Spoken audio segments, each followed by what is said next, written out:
Hello students. पिछली class में मैंने आपको कॉमन रूट्स की कंडीशन डिस्कशन की थी, ठीक है। आज मैं आपको क्वाड्रेटिक इक्वेशंस की को थोड़ा सा हम आज क्वाड्रेटिक इक्वेशन नहीं मैं डिस्कशन करूंगा आपसे क्वाड्रेटिक एक्सप्रेशन। जैसे ये क्वाड्रेटिक एक्सप्रेशन है y is equal to a x square plus b x plus c, ठीक है। ये अगर ये इक्वल टू जीरो लिख देते तो ये इक्वेशन हो जाता, वहाँ तो उसका सोल्यूशन डिस्कशन करते हैं। जैसे ये एक्सप्रेशन है, ये इसकी वैल्यू किस पे, ये y इज इक्वल टू ये लिखा तो ये किस पे डिपेंड करता है, x पे। जैसे x की वैल्यू जीरो रखोगे तो आंसर आएगा 5, 1 रखोगे तो आंसर कितना आएगा, रख दोगे इसके अंदर। आप समझ गए ना बात ही।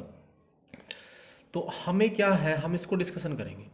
देखो, तो इसकी वैल्यू क्या आ सकती है, इसकी वैल्यू x पे डिपेंड करती है। तो हम a जो है यहाँ पर नॉन जीरो नंबर होता है, हमें ये पता होता है, डिफाइन करते हैं। तो यहाँ से पहले a आप इसको परफेक्ट स्क्वायर बनाओ, a को मान लोगे, ये होगा x square plus B by A x plus c by a, है ना। जो परफेक्ट स्क्वायर ये कई जगह यूज़ होगा बच्चों, ये रेंज निकालने में बहुत यूज़ होगा, ध्यान देना। ये a इंटू में क्या हो जाएगा एक्स स्क्र प्लस फिर इसका हाफ का स्क्वायर ऐड करते थे, B by A x plus B by 2a इसका स्क्वायर ऐड करते थे और माइनस करोगे b बाई 2a का होल स्क्वायर और plus c by A as it is है। कोई प्रॉब्लम? देखो ये बच्चों यहाँ से यहाँ तक क्या बन गया, a इंटू में ये बन गया x plus B by 2a का होल स्क्वायर, है ना। माइनस में इसको आप सोल्व करोगे तो ये हो जाएगा माइनस में B square by 4a square, और ये क्या हो जाएगा प्लस में c बाई ए। जब तुम इसको एलसीएम लोगे इसका a से मल्टीप्लाई हो जाएगा, ये हो जाएगा a इंटू में x plus B by 2a का होल स्क्वायर, माइनस इसमें से कॉमन ले लेना चाहिए आप, ये हो जाएगा 4a स्क्वायर, है ना। बी स्क्वायर माइनस में 4ac, माइनस बाहर लिख लिया, ये a यहाँ अब मल्टीप्लाई कर देना, तो ये वैल्यू d होती है, ये भी एक नंबर हो गया। तो ये क्या हो गया बच्चों, a इंटू में x माइनस में x plus B by 2a का होल स्क्वायर, माइनस में ये क्या होगा, इसको d लिख देता हूँ, d बाई 4a। तो ये d भी एक नंबर बनेगा, वैसे देखोगे तो आप, ये पूरा क्या हो गया minus D by 4a plus में a इंटू में x plus B by 2a का होल स्क्वायर, ठीक है। ये एक्सप्रेशन बन गया। ये ए बी सी आपको नंबर्स गिवन होंगे बच्चों। देखो मैंने इसको ऐसे क्यों लिखा, अब देखो ये हमारा सोल्व हो गया, ये सोल्व हो गया, जैसे ये आ गया। अब देखो ये जो है ना, इसकी वैल्यू है ये d माइनस डी बाई 4 है, तो फिक्स नंबर होगा, और ये जो है परफेक्ट स्क्वायर होगा। ये स्क्वायर कभी भी किसी नंबर का नेगेटिव नहीं होता, तो इसकी मिनिमम में मैक्सिमम वैल्यू इस ए पे डिपेंड करेगी। जैसे कि देखो फॉर एग्जांपल, जैसे मान लो ये मैंने आपको करा, मैं कह देता आपको 3 प्लस 5 इंटू में x माइनस 2 का होल स्क्वायर, इसकी कम से इसकी रेंज पूछे आपसे कोई, इसकी जैसे ये लिखा भाई, तो देखो आप इसकी रेंज निकालने के लिए कोई आपसे कहेगा तो आपको होगा जी, देखो ये 3 तो इसकी कम से कम वैल्यू है ही, प्लस में 5 इंटू में ये पॉजिटिव नंबर है, तो इसमें 3 में कुछ ना कुछ हमेशा ऐड ही होगा ना, होगा, तो इसकी कम से कम वैल्यू क्या होगी, 3 होगी, ठीक है। इसकी रेंज क्या होगी, इसकी क्या होगी 3, मिनिमम वैल्यू, मिनिमम वैल्यू, तो ये क्या होगी 3। अब इसी तरह से अगर ये लिख दिया जाता 3 माइनस में 2 इंटू में x प्लस 3 का होल स्क्वायर, ये होता, तो अब ये 3 में से कुछ ना कुछ माइनस होगा हमेशा, क्योंकि ये वैल्यू तो फिक्स है ना, से स्क्वायर तो पॉजिटिव होता है, तो 3 में से कुछ ना कुछ माइनस होगा, तो इसका आंसर भी हमेशा क्या होगा, तो ये 3 से ज़्यादा आंसर तो कभी नहीं आ सकता, तो इसका भी कम से ज़्यादा वैल्यू क्या होगी, इसकी ज़्यादा से ज़्यादा वैल्यू होगी 3। आप समझ गए, इस केस में इसकी ज़्यादा, तो ये डिपेंड करता है बच्चों ए पे, थोड़ा सा सोच लेना, इसको ऑब्जर्व कर लेना, ये ए पे डिपेंड करता है। देखो अगर ए 0 से बड़ा है, इफ़ ए ग्रेटर देन 0, तो इसकी एग्जिस्ट करेगी मिनिमम वैल्यू, क्योंकि प्लस हो जाएगा। देन y जो इसकी मिनिमम वैल्यू है, y मिनिमम, वो क्या होगी माइनस डी बाई 4 है, और किस पॉइंट पर होगी, जब x को at x is equal to minus B by 2 है, ठीक है। और अगर इफ़ a लेस देन 0 हुआ तो ये नेगेटिव हो जाएगा, तो इस केस में ये इसकी मैक्सिमम वैल्यू होगी, देन मैक्सिमम y मैक्सिमम वो भी क्या होगी माइनस डी बाई 4, ठीक है, at same point at x is equal to minus B by 2। आप समझ गए बात ये। देखो तो ये सारा इसमें एनालिसिस किया मैंने आपको ये बात, ये लास्ट के 2 पॉइंट्स हैं, ये याद रखना है, ये नोट करने हैं, ये याद रखना है, निकले ऐसे हैं जनरली। मैं आपको याद ये रखना है, एक तरह से जो एक्सप्रेशन था quadratic expression, y is equal to a x square plus b x plus c, इसमें अगर देखो इफ़, याद रखना इफ़ a ग्रेटर देन 0 है तो इसकी मिनिमम वैल्यू एग्जिस्ट करेगी, ठीक है। क्या करेगी, मिनिमम वैल्यू, वाई मिनिमम, इसकी मिनिमम वैल्यू, इस क्वाड्रेटिक एक्सप्रेशन की मिनिमम एग्जिस्ट करेगी मतलब, और वो क्या होगी minus D by four A, किस पॉइंट पर, at X is equal to minus B by two. और अगर ए लेस देन जीरो है तो वाई क्या करेगी, इसकी मैक्सिमम वैल्यू एग्जिस्ट करेगी, और वो भी क्या होगी माइनस डी बाई फोर है, दोनों सेम है, at X is equal to minus B by two है। तो आपने बच्चों क्या सीखा है इस पूरे डिस्कशन से, कि अगर कोई क्वाड्रेटिक एक्सप्रेशन कोई भी लिख रखा है, उसकी या तो मिनिमम वैल्यू एग्जिस्ट करेगी या मैक्सिमम वैल्यू एग्जिस्ट करेगी, दैट विल डिपेंड्स ऑन ए। अगर ए पॉजिटिव है तो उसकी मिनिमम वैल्यू एग्जिस्ट करेगी, नेगेटिव है तो उसकी मैक्सिमम वैल्यू एग्जिस्ट करेगी। समझ गया बात ये। अब देखिए ये आपने देखा, अब इस पर किस टाइप से कोई क्वेश्चन आपसे पूछ सकता है, आप थोड़ा सा और इसको एक्स्ट्रा एनालिसिस करेंगे, पहले भी नहीं बात मैं डिस्कशन करता हूँ आपसे। जैसे मैं आपसे कह दूँ छोटी सी बात है, find minimum value of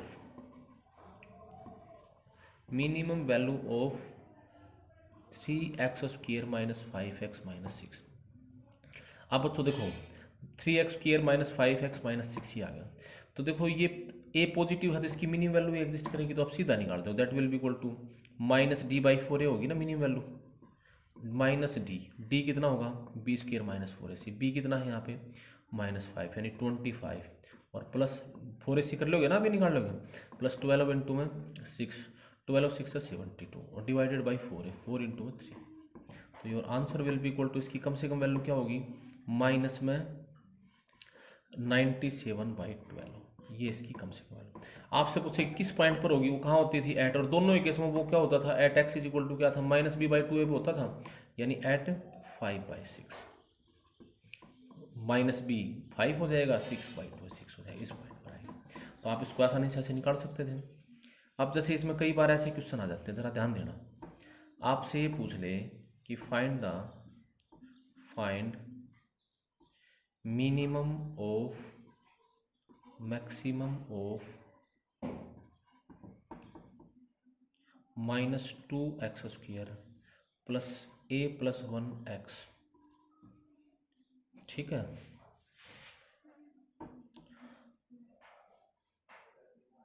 a plus 1x plus 3a plus 2, इस एक्सप्रेशन में आपसे क्या पूछा, find minimum of maximum of this expression. देखो बच्चों ये a है, ठीक है, ये भी a है यहाँ पर, इस एक्सप्रेशन की आपको अब ये थोड़ा सा देखने में अजीब सा लग रहा है, जैसे क्वेश्चन ऐसे कम्पिटिटिव एग्जाम्स में आ जाते हैं, इसकी मिनिमम ऑफ मैक्सिमम बतानी है। तो पहले तो देखो ये जो एक्सप्रेशन था इसकी क्या एग्जिस्ट करेगी बच्चों, मिनिमम वैल्यू करेगी या मैक्सिमम करेगी, इसमें a नेगेटिव है तो इसकी क्या एग्जिस्ट करेगी मैक्सिमम, तो इसकी मैक्सिमम ऑफ एक्सप्रेशन इसको y मान लो, ठीक है, y इसकी क्या होगी maximum value of given expression, वो किसकी इक्वल होगी बच्चों माइनस डी बाई फोर है। तो पहले तो आप माइनस डी निकालोगे है ना, पहले तो दैट इज, फिर पहले तो डी निकालोगे आप, यहाँ हेयर a कितना है -2, b कितना है a प्लस 1, ठीक है, और c कितना है 3a प्लस 2, ठीक है, बिल्कुल कंफ्यूज नहीं होना, जैसे रूल जो आपको सिखाया था उस रूल के हिसाब से चलना, ठीक है। तो ये कितना हो जाएगा देखो, अब d कितना होगा यहाँ पे, d की वैल्यू, d कितना हो जाएगा b² minus 4ac, that will be equal to b मतलब a प्लस 1 का होल स्क्वायर, -4a इंटू में 2, ठीक है, और भाई प्लस में इंटू में ये क्या था 3a प्लस 2, ठीक है, इसके साथ मल्टीप्लाई, तो ये सोल्व करोगे तो ये हो जाएगा a² प्लस 2a प्लस 1, और प्लस में क्या हो जाएगा 8 3 जा 24a, प्लस में 8 2 जा 16, थोड़ी कैलकुलेशन कर लेना बच्चों, ठीक है ना, ये क्या होगा that will be equal to a² plus में 26a प्लस 17, ठीक है, ये आ गया आपका डी। तो क्या होगी इसकी maximum value of given expression that is y maximum, वो क्या होगी बच्चों, अब देखो वो क्या होगा माइनस डी बाई फोर है ना, तो माइनस डी करोगे तो माइनस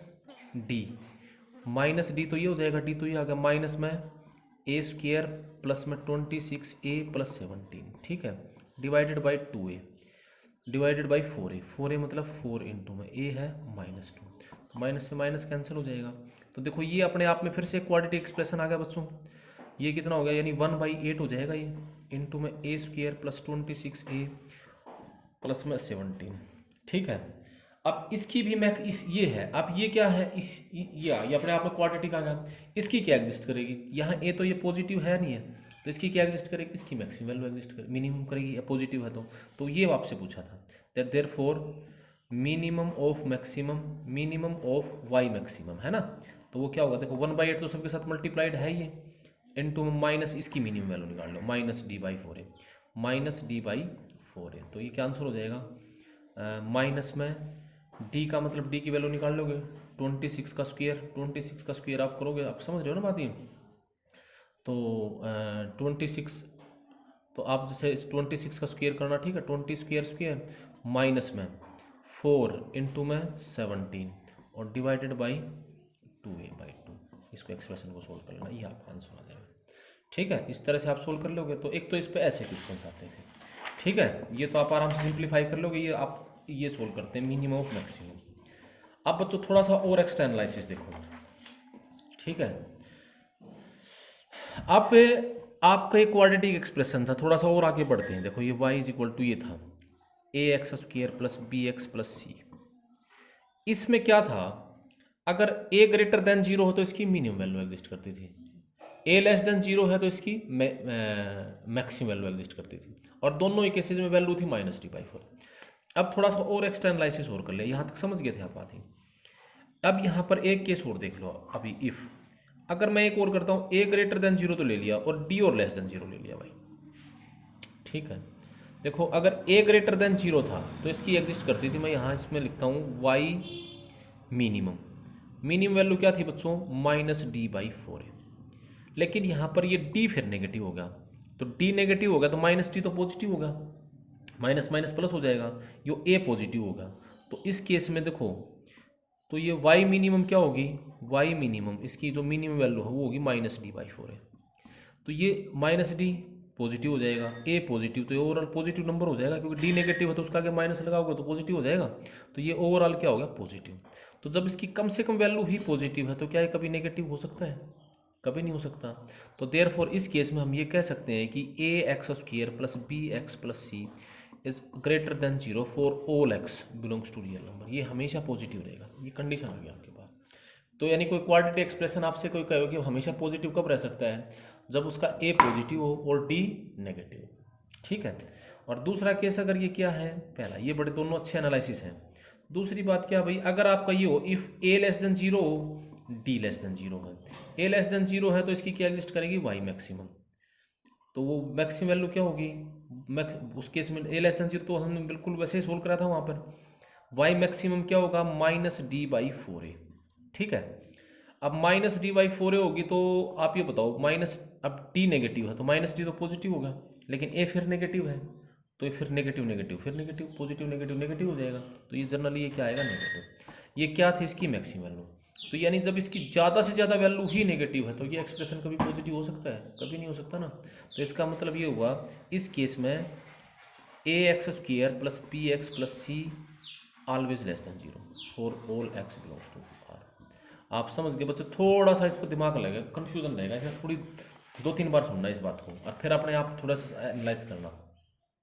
क्या ओवरऑल इसमें बात आई कि आपने ये बात याद रखनी है कि d <0 है तो एक्सप्रेशन या तो हमेशा पॉजिटिव होता है या हमेशा नेगेटिव होता है, वो डिपेंड करता है a पे। अगर a पॉजिटिव है तो वो हमेशा पॉजिटिव होगा, a नेगेटिव है तो वो हमेशा नेगेटिव होगा। आप समझ के बात ये, ठीक है, ये याद रखना आप इसमें। तो मैंने आपको ये 4 बातें बताई अभी यहाँ पर, आप कैसे करोगे इनको याद। जैसे कोई क्वाड्रेटिक एक्सप्रेशन है ax, उसकी वैल्यूज़ के बारे में डिस्कशन कराई, बिल्कुल एल्जेब्रिकली बताया। तो सबसे पहले तो आप ये याद करोगे कि जी अगर a > 0 है तो उसकी मिनिमम वैल्यू एग्जिस्ट करेगी, a <0 है तो उसकी मैक्सिमम वैल्यू एग्जिस्ट करेगी, और दोनों ही केसेस में उसकी मिनिमम और मैक्सिमम वैल्यू होगी -d/4, ठीक है। और अगर d नेगेटिव है तो उसकी वो या तो एक्सप्रेशन हमेशा पॉजिटिव होगा या एक्सप्रेशन हमेशा नेगेटिव होगा, that will depends on a। अगर a पॉजिटिव है तो वो हमेशा पॉजिटिव होगा, a नेगेटिव हो तो हमेशा नेगेटिव होगा। ये आपके पास कंडीशन आ गई, ठीक है। इनमें कैसे क्वेश्चन आएंगे देखो, जैसे ये कोई आपसे पूछ ले आपसे कह दे कि फाइंड द वैल्यू ऑफ के, फाइंड, जैसे क्वेश्चन ऐसे आ जाए, फाइंड वैल्यू ऑफ के सो दैट एक्सप्रेशन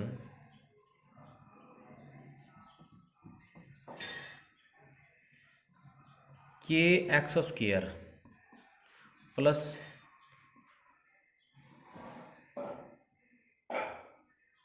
या के x square plus 3k minus में 5 ना 3k x minus 5 is always greater than 0 या greater than always greater than 3, ये हमेशा 3 से बड़ा रहेगा एक्सप्रेशन। तो के की क्या वैल्यू आए कि एक्सप्रेशन हमेशा 3 से बड़ा है। देखो जैसे ये आपसे निकालना, आप कैसे सोल्व करोगे, ये देखो दैट इज़ हमारा क्वेश्चन क्या, बड़े अच्छे से समझना बच्चों, ये क्वेश्चन बहुत आएंगे, आप ये पेपर होगा इसमें भी आएंगे। ये लिखा है मैंने के इंटू में एक्स स्क्वायर, इन दोनों के ऊपर बहुत ऑब्जेक्टिव क्वेश्चन आते हैं, ध्यान रखना। के x square plus 3k x minus 5 is always greater than 3, ये चाहिए ना हमें। तो मैंने तो आपको ग्रेटर देन 0 या ग्रेटर लेस देन 0 आपको सिखाया था। तो देखो ये क्या होगा, यह इसका मतलब ये क्वेश्चन आपका क्या होगा, के x square plus 3k x, ये कितना होगा -8, ठीक है, ये इधर जाके माइनस हो जाएगा, इस ग्रेटर देन 0 होगा। तो यानी ये एक्सप्रेशन हमेशा पॉजिटिव होना चाहिए। तो पॉजिटिव कब हो सकता है बच्चों, जब इसके दो केसेस हैं। देखो अब जब हम इसको सिंप्लीफाई करेंगे तो अभी आपको मैंने सिखाया था, यानी एक तो ए ग्रेटर देन 0 होना चाहिए और एक डी लेस देन 0 होना चाहिए। तो ये क्या करोगे, ए ग्रेटर देन 0, ए यानी ये आपका आ गया, यानी ए ग्रेटर देन 0 है ना, सॉरी हाँ, a greater than 0 and D less than 0। A मतलब कि दिस के शुड बी ग्रेटर देन 0 है ना, एंड डी एक तो ये होना चाहिए, एंड डी करोगे तो ये कितना हो जाएगा 9k स्क्वायर है ना, बी स्क्वायर माइनस 4ac और माइनस माइनस हो जाएगा plus, plus 32k is less than 0। इसको सोल्व करोगे, यहाँ से के कॉमन आ जाएगा, ये क्या हो जाएगा, ये बन जाएगा 9k प्लस में 32 इज लेस देन 0। तो इसके अंदर आप देखो कि वे भी करो मेथड सिखाया था, इसकी दो जीरो जाएंगी, -32/9 और 0, यहाँ प्लस माइनस प्लस, आपको माइनस चाहिए तो ये सोल्यूशन आ जाएगा। ये कहता है -32/9 लेस देन के लेस देन 0। ये कहता है भाई मुझे के इसके बीच में चाहिए, ये कहता है मुझे के 0 से बड़ा चाहिए। तो कैसा के मिल सकता है, नहीं मिल सकता ना, फिर दोनों में कॉमन लेते हैं, इसमें कोई के नहीं मिल सकता। तो इसका मतलब नो पॉसिबल वैल्यू, ये तो 0 से बड़ा कह रहा है, ये 0 छोटा कह रहा है, कि ऐसा तो कोई नहीं मिल सकता ना। तो इसका मतलब क्या होगा, therefore no possible value of K. आप समझ के बात, इसको इस तरह से निकालते हैं इन क्वेश्चन को, ठीक है। और जैसे आपसे कोई पूछ ले, find the value of, find value of m so that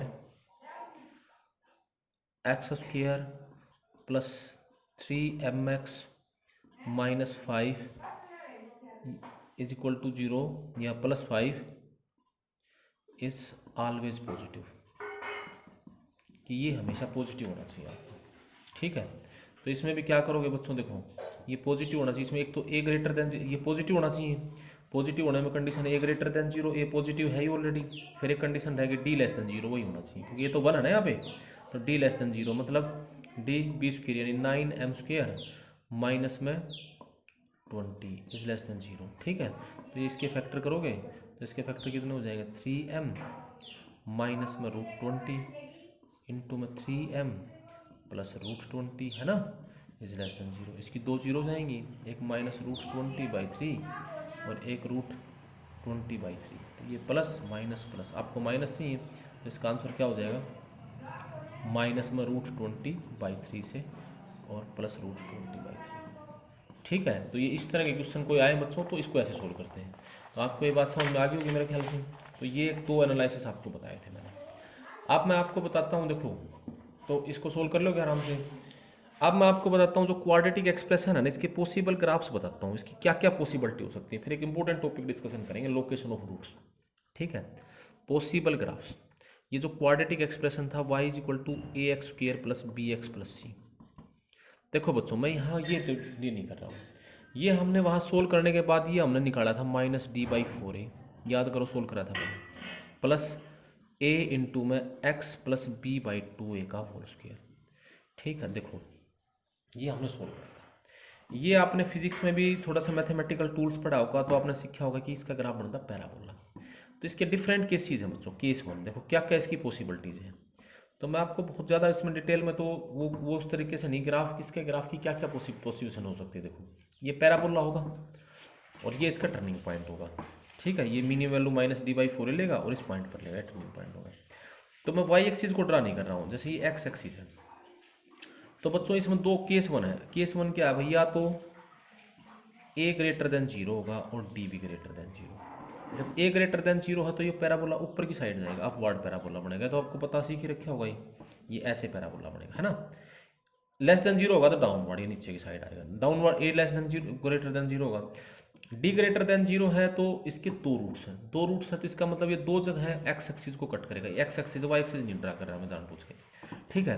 तो ये दो जगह एक्स एक्सिस को कट करेगा, दो रूट्स आएंगे ना, वो दो रूट्स आएंगे अल्फा बीटा। तो इसका ग्राफ इस तरह से बनेगा, ठीक है। इस केस में ये इसके दो रूट्स आ गए अल्फा और बीटा, ध्यान देना बच्चों इसमें, ठीक है। ये इसका बच्चों है टर्निंग पॉइंट, ये इसकी मिनिमम वैल्यू जो कम से कम वैल्यू आती है, क्योंकि इससे नीचे तो इसका ग्राफ गया ही नहीं ना।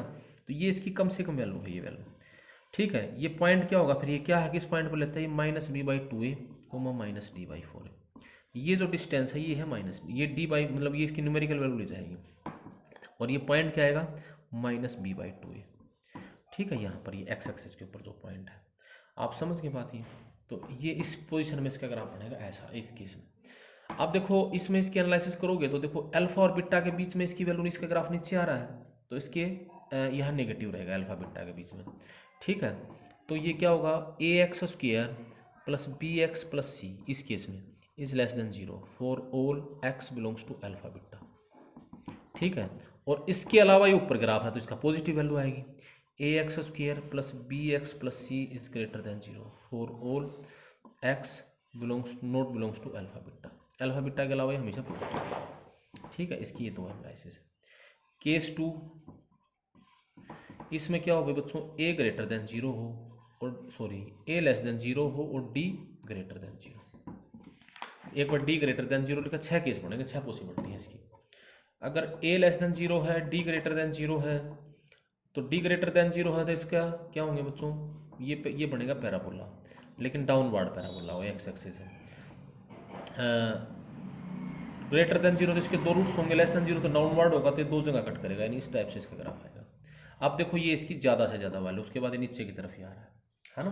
तो ये आपको पहले ही बताया था, d लेस देन 0 होता है, a लेस देन 0 होता है, तो इसकी मैक्सिमम वैल्यू एग्जिस्ट करती है, तो ये इसकी मैक्सिमम वैल्यू होगी। ये पॉइंट यही होगा -b/2a, -d/4a, यानी ये पॉइंट होगा -b/2a, 0, ये अल्फा ये बीटा, ठीक है। इसमें क्या है, अल्फा बीटा के बीच में तो इसका ग्राफ नीचे आ रहा है ना, यानी ये क्या, इसमें क्या बन रहा है, ax² plus bx plus c, ये क्या है, less than 0 for all x belongs to alpha beta, और अदरवाइज ग्रेटर देन 0 है, ग्रेटर देन 0, अदरवाइज इसका ग्राफ नीचे आता है, otherwise ax² plus bx plus c, ये क्या है, ग्रेटर देन 0। आप समझ के बात है, थोड़े से एनालिटिकल से हैं बच्चों, एक बार इनको सीख लेना, फिर उस लोकेशन ऑफ रूट में बताऊंगा आपको मैं। केस 3 क्या होगा, केस 3 क्या हो सकता है भाई, ये जो है इसका, अब की बार मैंने लिख दिया भाई a ग्रेटर देन 0 और d इक्वल टू 0 लिख लिया, ठीक है। अब d पे केस थे, d पे d greater than 0, a greater than 0, a greater than 0 होते पैराबोला क्या होगा, अपवर्ड। d इक्वल टू 0 है तो इसका मतलब इसका एक ही रूट होगा, यानी रिपीटेड रूट, तो ये इस एक्स एक्स को टच करता हुआ ऐसे चला जाएगा,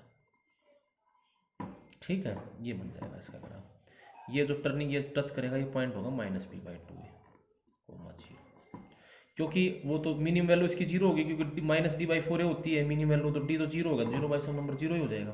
तो इस केस में ये क्या होगा, ये इस तरह ग्राफ होगा। इस केस में ये जो ax² plus bx plus c, ये हमेशा पॉजिटिव होगा for all x not equal to -b/2, -b/2 पे इसकी वैल्यू 0 होती है, ये हमेशा ग्रेटर देन और इज इक्वल टू 0 होगा। इस केस में परफेक्ट स्क्वायर भी हो जाता है, कोई आपसे ये भी कह सकता है कि परफेक्ट स्क्वायर होता है। अब एक इसका केस क्या है बच्चों, दो केस और है। अगर a greater than zero, D equal to zero, ये केस हमने ये डिस्कशन किया अभी। अब ये हो सकता है कि ए, अगली बात जो है वो क्या बन सकती है आपकी, केस फोर। ये क्या हो सकता है भाई, ए लेस देन जीरो और D equal to zero. A less than zero है तो इसका पैराबोला होगा downward, D equal to zero है तो रिपीटेड रूट, तो फिर ये इस टाइप से आएगा, ये होगा minus B by two A comma zero. ठीक है, अब इस पॉइंट के ऊपर देखोगे तो ये इसका क्या होगा, इस पॉइंट पर टर्न करेगा, है ना, minus B by two A comma zero. तो अब आप जैसे इसको देखोगे, ये समझ जाओगे, minus B by two A लिख रखा है बच्चों ये। तो यहाँ पर ये नीचे की तरफ है तो ये हमेशा नेगेटिव रहेगा। इस केस में बनेगा a x square plus b x plus c, ये हमेशा लेस देन और इक्वल टू जीरो रहेगा, स्ट्रिक्टली लेस देन रहेगा अगर ये x minus B by two equal नहीं होता है। तो आसान सा देखो, एक में समझने की बात थी। केस फाइव, ठीक है। पांचवा केस क्या बनेगा बच्चों, अगर ए आपका हो ग्रेटर देन जीरो और डी भी लेस देन जीरो। अब मैंने डी के ऊपर देखो, ए के ऊपर तो दो ही केस होते थे क्योंकि ए तो जीरो हो नहीं सकता था, या तो ए ग्रेटर देन जीरो होगा या ए लेस देन जीरो होगा। डी के तीन केस होते थे, D greater than zero, D equal to zero, D less than zero. ठीक है, इस तरह से इसके छः केसेस बने, छः पॉसिबिलिटी है। अब देखो ए लेस देन जीरो हो, ग्रेटर देन जीरो हो तो पैराबोला होगा अपवार्ड, और डी लेस देन जीरो हो तो इसका कोई रूट है नहीं तो ये बिल्कुल ऊपर जाएगा इसका ग्राफ। अभी हमने सोल्व भी कर लिया है, ना इसको टच करेगा ना इंटरसेक्ट करेगा, तो इसका एक्स एक्स से ऊपर ही है तो इसकी वैल्यू हमेशा पॉजिटिव होगी ना। तो इस केस में हमेशा इसमें ए एक्स स्क्र, ग्राफिकली भी आप a x square plus b x plus c is greater than zero for all x belongs to real number. ये अभी हमने अल्जेब्रिकली भी प्रूफ करा था और यहाँ ग्राफ से भी देखिए आपको समझ में आएगा। और केस सिक्स क्या है, if A less than zero और डी लेस देन जीरो है। ए लेस देन जीरो हो तो पैराबोला कैसा होगा बच्चों, डाउनवर्ड, है ना, नीचे। और डी लेस देन जीरो हो तो ना इसको टच करे ना इंटरसेक्ट करे, तो ये ऐसे आएगा। अब देखो ये इसकी मैक्सिमम वैल्यू होगी तो ये ना इसको टच करेगा। इस केस में हमेशा क्या रहेगा, ये हमेशा नेगेटिव रहेगा। तो बच्चों ये छः इसकी पॉसिबल ग्राफ्स की शेप हो सकते हैं क्वाड्रेटिक एक्सप्रेशन की। ठीक है, ये अच्छे से समझ लियो आप इसको। ओके, अब हम डिस्कशन करेंगे लोकेशन ऑफ रूट, वो अगले लेक्चर में बताऊंगा।